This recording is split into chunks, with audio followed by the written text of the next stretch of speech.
Do we still need filters in 2021? Let's find out.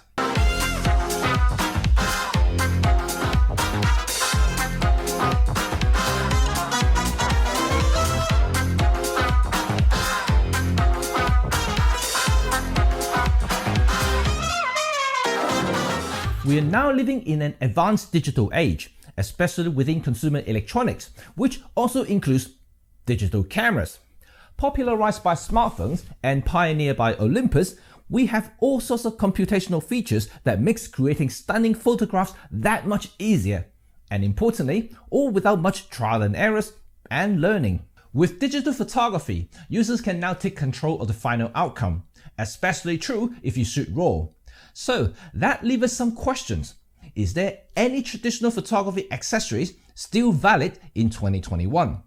Today, we are going to explore these guys, filters. For those who are new in photography, filters are as essential as lenses, as it can create effects, remove unwanted reflections, and boost contrast and saturations. Of course, you can say that, well, yeah, I can do that in Photoshop and Lightroom, and even my smartphone app can do that.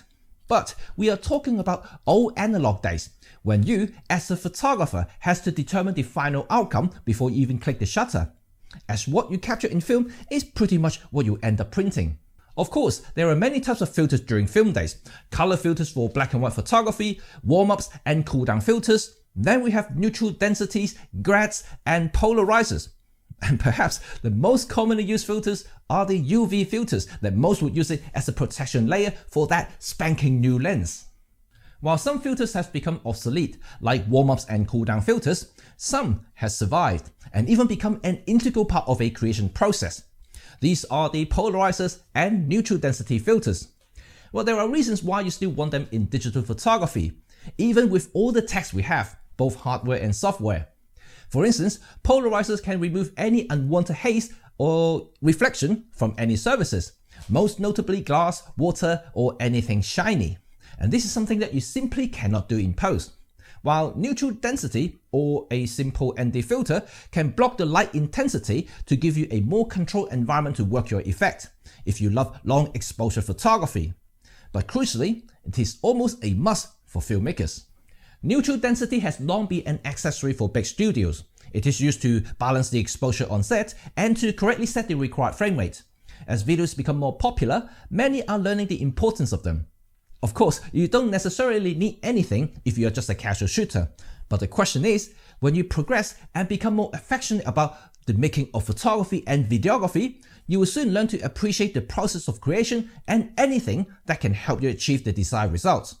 This is the reason why I have a whole bunch of filters for absolute everything. But as technology advances, we also have a new breed of filters, namely hybrid polarizing and ND combined. Traditionally, polarizing filters decreases the light intensity by about half to 3/4 of a stop. While this is fine for photography, it's just not enough for videography. So rather than stacking multiple filters together and risking a decrease in optical quality, well, yes, you are adding layers of glass at the end of the day, and these hybrid filters are just great. I have a couple of them here for both digital cameras and smartphones that you can check out. First is the Freewell VND, which I did a separate review a month ago. This system still relies on stacking filters on top of each other, but is magnetic and reversible, making it ideal for rapid changing lighting conditions. And if you're a smartphone creative, I also have a hybrid polarizing and ND filter from Sandmarc. It works like a normal variable ND, you just turn to adjust the intensity of light blockage. I can tell you that even with today's tech in your smartphone, adding a hybrid filter makes your images and videos pop and more cinematic. Of course, if you like using your smartphone to film and to take photos, I do also recommend checking Sandmarc's conversion lenses, including the awesome anamorphic lens. In fact, almost anything that can capture photos and videos will have an option to add filters. Just like my DJI Mini 2 here. I have a set of Freewell hybrid NDs too. You've seen some of the footage in my previous videos. They just make the aerial footage that much more punchy and cinematic. And that lovely clear water is the result from these polarizers here. All being said, if you're a dedicated landscape photographer, you will also know the importance of gradual ND filters. As much as we can blend multiple exposures together in post, nothing, well at least to me, nothing beats the look and feel from a photograph that's created using old techniques. Well, you can call me old school, but hey, I grew up with them. And even if you don't believe me, look around and see what other professionals use. And even Peter McKinnon is selling filters. I know Olympus has a new Live ND feature that uses AI calculations to mimic a long exposure shot. While it looks convincing, sometimes it just cannot compare with an image that is created using a traditional ND filter. There's also a technical limit with this computational feature that it has to be used within a certain range of shutter speed before it can be deployed. So for the time being, I strongly recommend any serious photographers and filmmakers to start investing in some high quality filters. Like I said, you are adding another layer of glass in front of your expensive lens. Therefore, don't cheap out and downgrade your lens's optical output. There are many brands and makes on the market, and the ones I mentioned in this video are the ones I trust and use in all my photography and videos, personal and commercial. Well, I don't get paid to say anything, just something that I would like to share. Of course, you're free to use anything you like, but I do have a few affiliate links in the description should you wish to buy anything. It will help this channel out a bit. So that's it, folks. I hope you enjoyed this video, and what's your thoughts on filters? Do you use them? Do you have other makes that I haven't mentioned that's worth a look? Let's have a chat. Remember to give me a thumb if you like what you just saw, and click the sub button if you want to stay in touch with all things photography, filmmaking, and of course, Olympus. Peace!